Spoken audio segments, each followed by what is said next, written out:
Okay, so this is part 2 to the first video because it was really long and I felt like people were going to be like, damn, this video is like hella long and I still don't even know what the fuck is going on. So this is part 2. I left off on part 1 basically giving you guys a recap of what happens if you do not pass the test the first time and you have to go back another time. So to leave off where I was, so I finally got certified, qualified, medically fit to join the Navy.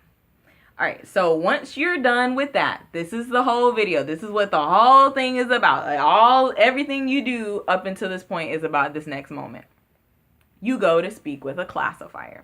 Now, I want everybody who is listening and watching this video to listen very carefully because I made a lot of mistakes doing this because I watched a lot of these videos and a lot of the videos just basically give you information about like, okay, well, this is what it's like and, you know, this is what I did and this. But what I'm going to tell you that all of these other people are not going to tell you is what you need to hear. So, all right, so we go, I go, I sit down. There's another room that looks exactly like the first room where it looks like a DMV, I call it. And in this room is everyone who is waiting to speak with a classifier. It's a room that has each branch has their own office in this room. And you sit down in your section right outside each office and they call you guys in one by one. So, oh my gosh. So this is why I can understand like some kids like are like, oh my God, MEPS was so terrible. It was so long. It was so terrible. Like my first time that I went, I did not do this part. So that's why I'm thinking like, oh, it wasn't that bad. Like, you know, it took a while, but it didn't take forever. Like, no, if there's anything that takes forever, it's the classifier portion. The medical and ASVAB and all that stuff's not bad because you're like, your mind is stimulated. You're trying to get things taken care of. In this room, there's nothing to do. You got up at 4 o'clock in the morning. At this time, it was like 11 o'clock, going on 12. And I was like trying to stay awake. I haven't eaten yet because I was in the midst of doing stuff and you can't just, oh, lunchtime, I'm finna take a break, see you later. Like you have to wait for yourself to be called to lunch. I sat there, you know what? It was probably 11:30 when I got there. It was 11 something. So I sat in there for probably like an hour. And then they're like, okay, well, lunch is going to be called. So go get lunch if you aren't, you know, doing anything. So we went and got lunch and we ate. It was, you know, basic. It was basic. Okay. It's no public sub. So we ate sandwich. It's a good ass sandwich, especially when you haven't eaten all day. Chips, soda, water, apple, and some grandma's cookies. It's like your mom packed you a lunch and that's what you get. But you can always barter. If you're really hungry, you can be like, hey, who want this cookie? I trade this cookie for apple, barter. That's what everybody was doing. Or some people didn't want their sandwich, so they gave it away. So just ask. So we ate, that was like 20 minutes. We wanted to get back because you don't want to stay in there a long time because yeah, you can go in there and take a nap. Well, you can't even take a nap. You can go in there and like wake yourself up with the sugar and all the stuff that you're eating, but you can't go to sleep. And you could probably try to close your eyes for a little bit, but no one did because they were just really happy to be eating and to get the fuck out of there for a couple of minutes.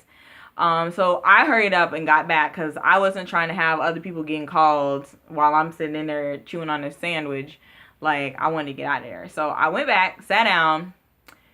It was like another hour, I'm not gonna lie. So another hour goes by, and at this point, like, everybody is pretty exhausted. Like, everyone's exhausted. We're fighting sleep to stay awake. Now, I'm not the only one. I didn't know there were other people in there struggling because I was so focused on keeping myself. Like, there's a TV playing. It might have, like, CSI or something on it, something.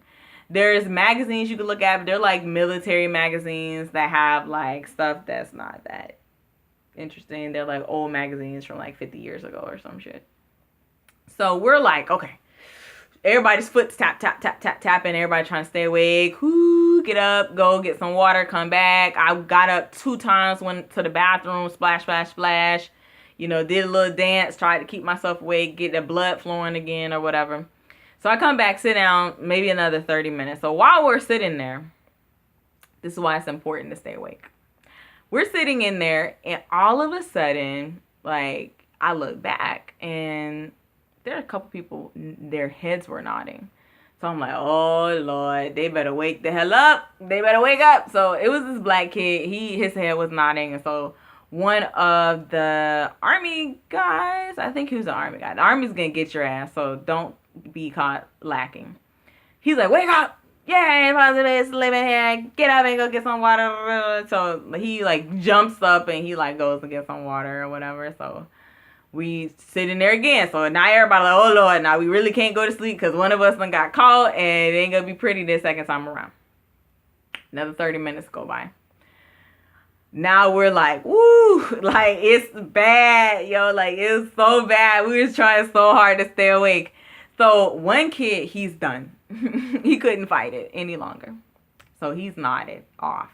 I mean, head slumped. I didn't see him at first, but I seen like when the army guy again, different one, came in and he was like, what the fuck are you doing? And so that's literally, what the fuck are you doing is what he said. No, oh my God, kid, are you sleeping? Like, he was like, what the fuck are you doing? So I look back and the kid's like sleep, right? So he walks up to the kid's chair and kicks the shit out of his chair. And he's like, wake the fuck up. And we were all like, oh, like everybody who was kind of sleepy, everybody ass was like on it. Like we was not sleepy anymore. There was no chance that we was falling asleep because this kid was big as fuck. So like he kicked his chair. And he kicked that bitch hard as fuck, too. But he was a big-ass kid, so he didn't, like... He was small. Like, he would have got fucking kicked out the chair, because he kicked that shit hard as fuck. But he had to, because the kid was big as hell, so the chair wouldn't have went anywhere if he would have kicked it, like... But everyone in there is, like, you can't... You have to know that if you are in the military, that, like, they're not gonna fucking haze you or beat your ass or anything like that. But it's gonna be, like, shocking shit to your life. So, like, we weren't like, oh, my God, this is appalling. Like, we weren't like that. We were, like, I was dead ass trying so hard not to laugh. Like, because it was so funny. Like, he scared the shit out of everybody in the room. It just wasn't the kid who got scared the shit out. He got his shit, he shit his pants. I know he did. Because he was knocked out. But he was smiling afterwards. Like, he was trying not to smile, too. Because we was all like, damn. Like, dang. Like, that's crazy. And so then we all trying to, you know, get our composure together so they don't see us smiling. So they don't come fuck with us. So we get it together. We hold it together just long enough for the petty officer, whoever it was, to walk away. And when I tell you, that was the funniest thing I ever seen in my life.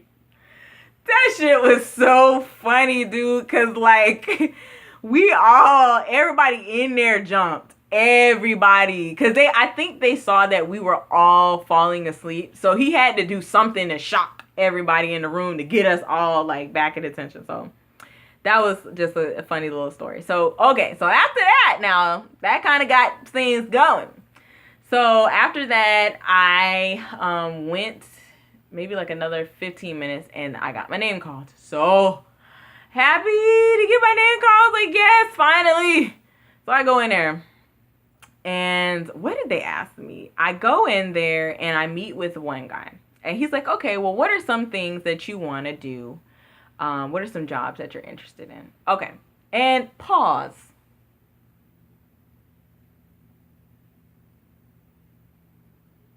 I didn't really pause, but I just wanted to really, like, make a real pause. Okay. So this is where I school y'all on this very moment. Because this is going to be one of the most important moments in your Navy career. Or military career in general. It doesn't matter what branch you're in, because we all went through the same process.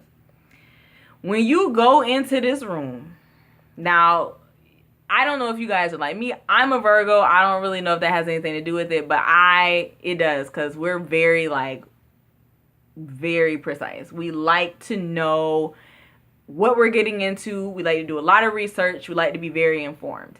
So I looked at every career, everything across the board.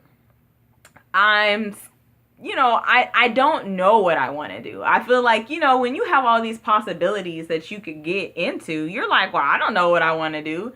You know what I'm saying? Like, if I could be a astronaut, I'll take that, but I don't know what I qualify for, because you don't know from your score what you qualify for until you go in there. So I'm like, well, there are a couple jobs I was interested in. There's aviation, there's, technology, there's this, there's that, da da da da. So, listen, whatever job you want that you don't know if you qualified for it, it's like a long shot that you qualified for it, whatever the case is. I don't care if you got a fail-safe job where you qualified for it. Go in there and tell that person that job that you dreamed of doing first. Tell them that's what you want to do, and that's what you want to do. Now, if they say, okay, well, do you have any, because they're going to be like, okay, well, I'm glad you want to do that, but is there anything else you want to do too? They're still going to try to get other things. Name off the jobs in order that, whether you think you qualify for them or not, that you want to do. Period. So go in there and be like, I want to be an astronaut. I want to be a skipper off of Gilligan. I want to be all of them. Okay. That's what I want to do. I want to be Tom Cruise off of Top Gun. I want to be Tom Cruise off of Mission Impossible. I want to be SEAL Team 6. Okay? Whatever you want to do. Whatever it is. Whatever. I want to be Al Roker, the weatherman. So go in there. Let them know that this is what you have planned out for your life. Why you want to do it. Blah, blah, blah. They're still going to try to burn you and be like, oh, well, the Navy isn't about what you want. It's about what we need. And we need you to want to do what we need you to do. That's okay. Don't talk. Don't strike up conversation too much. Just listen. Give you what you have to say and listen and be like, okay, that's fine. Because going back and forth, they done talked to 800 kids this week. They don't give a damn about what you think, what you feel. None of that. But get on a good rapport. When I walked up to my classifier the first time, I kind of asked them a little bit by themselves, but I'm smooth like that, so I'm not like I don't even remember how we ended up talking about it, but he told me he was going to school for IT and all of this different stuff like that. So, it was interesting just to kind of know where his head went, like what he does or whatever, but it was one of those things where you just kind of want to build like a rapport. It doesn't have to be in depth, and it doesn't have to be too personal, because they shy away from getting too personal because they're not supposed to do that. So just get on their good side. Be friendly. Go in well-spoken. It's really important. It's so important that you go in there and you're able to verbalize what you think and how you feel. Don't go in there,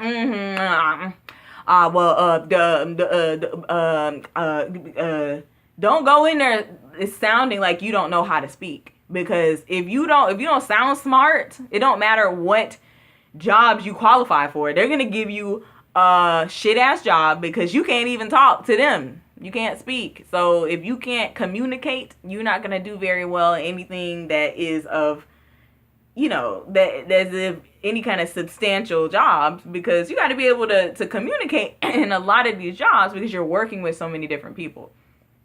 So go in, stand strong, let them know this is what you want to do. If you can't get me cryptology, then I want to do technology. Or if you can't get me aviation, then I want to do, if you can't get me like aviation maintenance or electrician, then I want to do aviation administration or whatever. Just try to get in and around the fields that you want to work in. So I go in, I talk to them. So I'm like, yeah, Now, with me, it was different though, because I didn't know what I was going to qualify for at all. I had watched these videos and no one really explained to me that you want to have a plan of why you're choosing the job that you're choosing. You need to think about, not because the recruiters are really going to push you. Oh, well, this job is going to leave, and this job is going to leave, and this job has a bonus, and this job is this, and this job is that. Remember, it's like a salesman type thing. So you have to figure out what's going to be good for you. Are you going to school for computer science? Are you going to use your GI Bill to get a degree in computer science? Then don't go and work as a, I don't know, I'm trying to even think, like, don't go and work as something that has nothing to do with what your field is. If you're getting a degree in computer science, don't go as a dental technician, because they ain't got nothing to do with what you're doing. If you're going to be a pilot, don't go and work in construction. If you're going to be something, make sure that what your job is that you're shooting for, that you're going in there and saying that you want to do, have a plan post-military. Even if you might stay in for life for 10 years for your contract, you want to have some kind of relativity. Because what I see is this: a lot of people are like, oh, I'm gonna go get my GI Bill in, I don't know, astrology. I'm sorry, I can't speak today, obviously. Astrology, meteorology, whatever. Okay, I'm gonna go be a HM. Like, no, you need to be an areographer's mate, because that's what's more geared towards what your degree is. And when you get out of the military, a lot of people are really young. I'm a lot older. So for me, like, I've had a lot of job experience already. And I know I've been a recruiter for a Fortune 500 retail company, and I've done the hiring for 22 of those stores.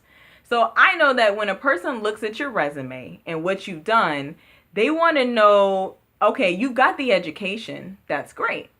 But do you have any knowledge or experience toward this position? Because sure, you can go get the education to do something. But if I have a person who has a 4-year degree and no experience, and then I have a person who has a 2-year degree and 3-4 years of experience, I'm going to choose this person, because this person, I can put them into this job and they can do it. They have experience to pull from. They know what they're doing, at least in some sense. But this person that just went to school for it, I'm going to have to train them on everything. Not to mention that when you go back out into the civilian world, it's a different dynamic. People in the civilian world aren't like people in the military. They are not it's not as structured.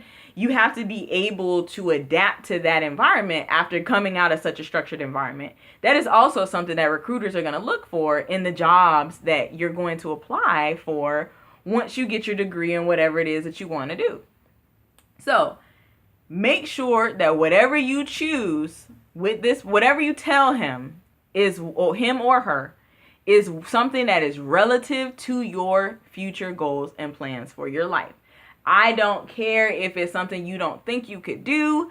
Let them know you want to do it, because what they're doing is they're trying to gauge you before they even tell you what jobs you're available for. Because when I went in and I told him, what I ended up telling him is what I was recommended, which don't go by anyone else's recommendation, because that's what I did and it screwed me up. I went in and I'm like, I want to be aviation maintenance administration, because it is, it's like, right now I work in HR, so it's like having a desk job, but not being glued to your desk, which is the description that I got from the person that I asked about it. So they're like, okay, that's totally understandable. I get you. That's a good way to think about it. Blah, blah, blah. Okay, bye. So you go back out and you sit down. So another couple minutes goes by, maybe like 20 minutes, and you get called back in again. So I sat down with a woman this time. And she's like, okay, well, we wanted to let you know that the job that you asked for, we have it available for you. I'm like, damn, like, I just asked for that job and they got it available. That's crazy. Like, that's insane. And I was like, okay, well, that's great. Do you guys, did I qualify for any other jobs? Oh, yeah. So, listen, they won't, if you don't ask if you qualify for other jobs, they may not tell you that you do. So you have to go in there and remember, this is your life. You are signing away. It's for a good cause. It is for the greatest reasons. It is going to be something that is really going to make a difference in your life. But you have to, at the end of the day, remember that this is something that you're about to make a choice and utilize 4 years of your life to do. And giving away 4 years of a person's life is a lot. You're paying someone your time. So you want to make sure that you are very vocal, very curious, interested into it. Don't go in there and say, oh, well, don't go in there without confidence, because I know a lot of people who go into this and they don't feel like they accomplish much in the civilian world, so they run to the military to try to save their life, and they barely pass the test, or they got a lower score than what they thought they were going to get, so they, whatever the military or the Navy gives them, they just take it and run with it. No. Ask. Okay, I'm so happy this is the job that I asked for. But I am still curious, is there anything else that I qualify for? Now, when I asked this, now she offered me AZ. When I asked her about the other jobs, I had a list of like, at least that I can remember, 10 jobs, 10 other jobs that I qualified for. This is 3 pages. So we go look at this computer. It's job after job after job after job after job after job after job after job. So I am like, oh my God, like I can't believe I got all these jobs. But in my mind, I had chosen AZ because of what I was told about it. Now, I didn't ask an AZ because they are really few and far in between. There's only like 2,000 of them in the whole entire Navy, which is like 300,000 people. So at that time, I hadn't gotten the connections that I needed to get in touch with one to ask them what the day-to-day is like. So, and I really wanted to get into the IT field and stuff like that. And I know I was told that when you're an AZ, you're basically like a systems administrator on top of all the other responsibilities that you have. So all of the things that I was kind of told about the rate, it was really like, okay, well, this is something that I really think that I want to do. So I get in to the job. She's explaining all the jobs to me. I mean, there's HM dental, logistics. I think everybody's going to get culinary specialists on there, hull technician, engineering, I did really good on like the auto shop and mechanics. So I had like, engine man and mechanic person and all of these other things. And I'm like, oh, no, I'm not trying to like, I don't mind getting dirty and those kind of things, but I'm also, I'm also like a very like, I don't know. It's not me. Regardless of what it is, it's just not who I am. I'm not going to go off in life and be a mechanic. I wish I had a desire to be a mechanic, because mechanics make a lot of money. Whenever something goes wrong with my car, I have to take it to a mechanic, and he could tell me, oh, your whole engine about to blow up tomorrow, so you got to pay me $900 to fix it. And I have to say, okay, because I don't know if it is or not. I don't have a way to tell that. So mechanics make bread, and I'm really happy for them. They have a really great profession, but it's just not me. I'm not going to be underneath cars and in engines and stuff like that in the future. Not those kind anyway. So I was like, no.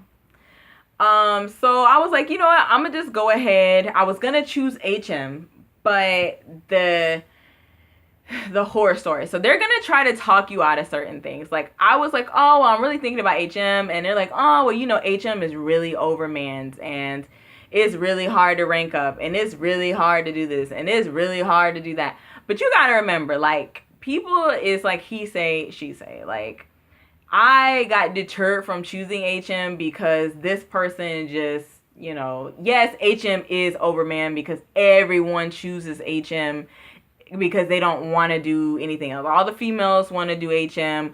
All of the males who don't want to do all the other careers. In the Navy, it's different because a lot of the jobs are manual labor intensive. There aren't very many jobs that aren't like you're working with your hands into something. Like the Air Force, I feel, is more like computer oriented. A lot of the jobs are in computers and technology. The Army is just like all the way across the board. They have pretty much like every field. They have a lot more computer technology based jobs, but there's just so many people in the Army that it's just like a beast. The Marines, they're like the Navy in a lot of ways, and it's basically because they're a part of the Navy. They're just a separate military, but I mean, they're a separate branch, but they also have a lot of labor intensive jobs. So a lot of the jobs were like, you know, just not what I wanted to do. I am not a desk person, but I'm either like hands on into something. I don't know. I can't even explain it, but I didn't want to do any of those other jobs besides HM, and I was basically just like, yeah, if you know more than I do about this, and you're saying to me that it's gonna be nearly impossible for me to rank up, then you know I probably shouldn't choose it. So I didn't. I went with AZ. So after you choose your job, they're like, yay, woo, you chose your job. You go, girl, yes. So you choose your job, you get your contract, all that stuff gets put into your folder. And then you go see a receptionist person. They basically enter you into the system to get like background check, whatever you're needing for your position. Oh, also ask if any of the positions have, bonuses, because you never know. You don't choose a position just because it has a bonus. Go with what I said earlier, with what's gonna make sense for your life, but still be completely informed with all of your options that you have, just so you know your options. So I sat down with her. She got me registered in with everything, basically entering me in as a person who's now going to be into the Navy. I signed my contract to go into the Navy. The contract for AZ is 4 years. And then, of course, 4 years reserves. So I signed that, and I was like, yeah, like, it was cool. Like, I was really, it's really surreal at that time. So once you get done with the receptionist and everything, you're basically all finished, and you go out and you get you get another briefing. So we sat out there for probably like another 20-30 minutes, and then we went in and got a briefing on what was next, which is the swearing. Which is the swearing! I know I'm yelling, but that's because it's going to be one of the huge moments in your life. You're going to be really emotional inside, just not like crying all over the place. You could be, though. So you go in, it just kind of gives you a little ethics, sexual harassment, what to expect when you go in the room to swear in or whatever. Once it's over, one of the receptionists comes and gets you. She takes you into the swear-in room where she kind of gives you a rundown of what you're going to do, how to stand, about face, at ease. She goes over what you're going to be saying as far as what needs to be said, the oath to swear in. What else did she go over? basically, yeah, just basically the oath, how it needs to be said, how you need to stand once the captain or whoever is swearing you in comes in. And so then they wait. So then they call it like, okay, if you have family, we're gonna go and get them. So for me, I don't have parents. My mom passed away like when I was, how old was I? 21. So that was a couple years ago. So I didn't have any family to come, but crazy enough, this is just how awesome I am. But my supervisor, my manager, and her manager, they called and they're like, hey, because I had to tell them where I was going to get the day off. So I'm like, they're like, hey, do you guys have LaToya Roberts in there? What time is she swearing in? Blah, blah, blah. So they show up with flowers and like, this is so cute. I was like so emotional. I love them so much. Like, they are so awesome. Like, I have been so lucky over the years to have such great managers at different places. But it's also because, I'm really kind of a good person. So people really respect me. My managers and my leaders, my executives and stuff, they really respect me too. So I was like on the verge of tears at that point, because like I thought I was just gonna be like by myself doing it. It was still a huge moment for me, but to have them there to like take pictures and be supportive, like it was really, really sweet, you guys. Like I was just really emotional. Like they're really, really nice for that. So they come. They were the only people in the room. No one else's parents came or anything. So, like, I was like, dang, like, I wouldn't have felt alone because no one else had family in there. But I was really happy that they had come because they took a bunch of pictures of it. And it was really, you guys, like, this was a journey for me. Like I told you, my mom died when I was 21 years old. When she first got sick, I had to drop out of high school to try to take care of her, which means I never finished my high school diploma. So I went back last year in September and took the test for my GED. No, I went back in September. Was it September? I think it was August I took it. I started back in July, studied, took it in August, passed it, and I actually walked across the stage and graduated in September. Now, I dropped out of high school and I was missing a credit and a half. So it was really emotional to get the opportunity to finally get this done. So don't let anybody put you down and make you think that just because you don't do things in the time that they do them, or like everyone else, that you can't accomplish things, because fuck everybody else. That's just my mantra. If you ask me anything, it's really just, you will learn in life, because I was on my